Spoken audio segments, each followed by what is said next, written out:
সকালে ফ্রেশ হয়ে খালি পেটে 2-1 গ্লাস পানি খাই। থাইরয়েড ডক্টর বলে থাইরয়েডের ওষুধের সাথে 2-1 গ্লাস পানি খাওয়া খুবই ভালো।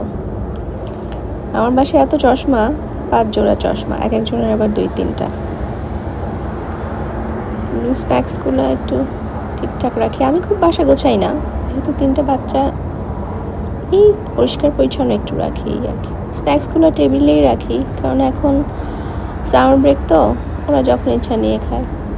সকালবেলা উঠে আমার একটা কাজ কি, গাছগুলো আগে দেখি। যদিও এবার তেমন কোনো গাছই লাগাইনি, শুধু বাচ্চারা শখ করে অ্যাপেল অরেঞ্জ যেটা খায় সেটার সিড লাগাইছে। এই গাছগুলো কিন্তু প্রায় 6-7 মাস পুরানো, বেঁচে আছে এখনও। কোনটা অ্যাপেল কোনটা অরেঞ্জ আমি ভুলে গেছি।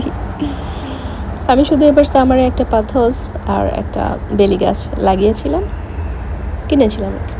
এটি কিন্তু আদা আমি শখ করে লাগিয়েছি। অনেক অনেক সময় লাগছে ওটা হইতে। চারদিকে ভোরের আলোতে কবুতর ওড়াউড়ি করতেছে। আমার আবার ব্যালকনি থেকে সানরাইজ খুব দেখা যায় মাশাআল্লাহ এই সামারে।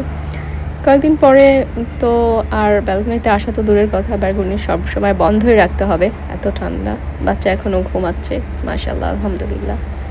তো আমি এ ফাঁকে একটু গাছে স্প্রে করে নিই। আমি এই সময় শুধু পাতাতেই স্প্রে করি প্রতিদিন একটু, যেহেতু হট সিজন।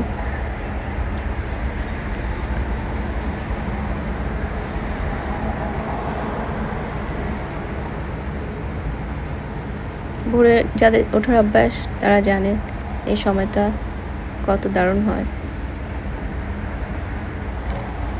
সকালে উঠে লেবু পানি মধু খাচ্ছি, আর লেবু কাটার পরে লেবু কাটা অংশটা হাতে ঘষে নিই, স্কিনটা ভালো থাকে।